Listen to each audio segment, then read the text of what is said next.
Deer brothers and sisters, welcome to speak English. জীবনে চলার পথে অনেক ভালো মানুষের সাথে আপনার দেখা হয়, সাক্ষাৎ হয়, পরিচয় হয়। আপনার জীবনে অনেক ভালো মানুষ আসে, এট দ্য সেম টাইম আপনার জীবনে অনেক মন্দ মানুষও কিন্তু এসে থাকে। কারণ আমাদের জীবনে যেমনিভাবে শীত আসে তেমনিভাবে গরম আসে, যেমনিভাবে বসন্ত আসে তেমনিভাবে কিন্তু কিছু দুঃসময়, খারাপ সময়ও আসে। সো আমি যা বলছিলাম যে আমাদের জীবনে আমরা ভালো মানুষও পাই, খারাপ মানুষও পাই। স্পিক ইংলিশ আমাদেরকে এরকম খারাপ মানুষ সম্পর্কে কী বলতে চাচ্ছে আমরা একটু দেখে নিই।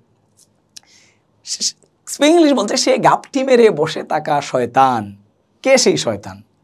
আসলে এই শয়তানকে চেনা স্পিক ইংলিশের কাজ না। স্পিক ইংলিশের কাজ হচ্ছে সে গাপটি মেরে বসে থাকা শয়তান কাকে বলে, বা এটার ইংরেজিটা কি, কাকে বলে না, সে গাপটি মেরে বসে থাকা শয়তান, এই কথাটা যদি কাউকে বলতে হয় তাহলে আমি এর ইংরেজিটা কি বলবো? ধরেন আমি তাকে বললাম যে সে একজন চোর, হি ইজ এ থিফ।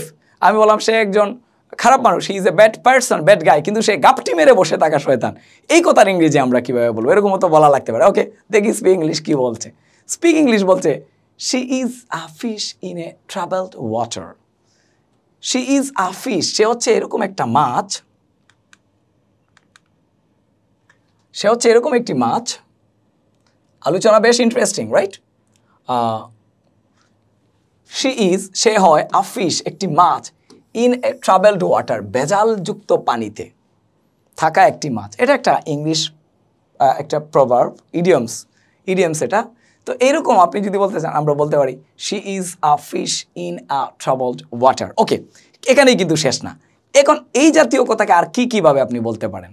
দেখেন, এই যে she is a fish in a troubled water, এ কথাটা যেমন আপনি বললেন যে সে হচ্ছে গাপটি মেরে বসে থাকা শয়তান বা এ জাতীয় কিছু।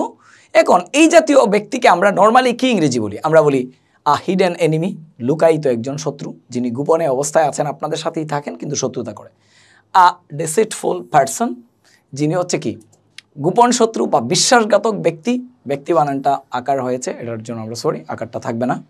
বিশ্বাসঘাতক ব্যক্তি আর ডিসিটফুল পারসন অথবা গোপন শত্রু, হিডেন এনিমি। এগুলোকে কিন্তু আপনি আরও সুন্দর সুন্দর কথা বলতে পারেন।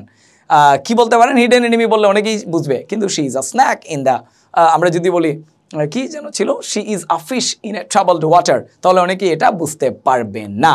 যারা শুধু আমরা স্পিক ইংলিশের লেসনগুলো করবো তারাই আমরা বুঝতে পারবো, আরও অনেকেই বুঝতে পারবেন কিন্তু সবাই কিন্তু বুঝতে পারবেন না। ওকে, আর কীভাবে বলা যায়? এই দেখেন, she is a snake in the grass, এটাকেও বলতে পারবেন।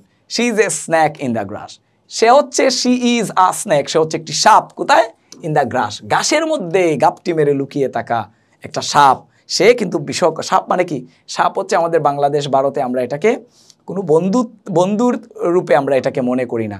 আমরা আমাদের ভারত উপমহাদেশে আমরা কিন্তু বিভিন্ন প্রাণীকে বিভিন্ন রকমের ভাবে এটাকে অনুভব বা এটাকে সংজ্ঞায়িত করে থাকি। তো সাপকে কিন্তু আমরা সবসময় শত্রু হিসেবেই মনে করে থাকি। আমরা বলি দুধ কলা দিয়ে কাল সাপ পুষেছ। তো সাপ যখন ঘাসের আড়ালে লুকিয়ে আছে, তার মানে কি? এটা হচ্ছে একটা গাপটি মেরে বসে থাকা কোনো কিছু। সো এভাবে আপনি বলতে পারেন she is a snake in the grass অথবা she is a fish in troubled water. তো দেখেন, এটা কি আমরা একটা এক্সাম্পল সেন্টেন্স দেখি, ডোন্ট ট্রাস্ট হার, তাকে বিশ্বাস করবেন না। She is a snake in the grass, সে হচ্ছে আপনার একজন লুকায়িত শত্রু বা গাপটি মেরে বসে থাকা শত্রু, গাপটি মেরে বসে থাকা শয়তান। So thanks for watching this video. শীঘ্রই আমরা আপনাদের জন্য আরও বেশি এন্টারটেইনিং এবং এক্সাইটিং কন্টেন্ট নিয়ে ফিরবো। সে পর্যন্ত সবাই ভালো থাকবেন। Learn English, speak English.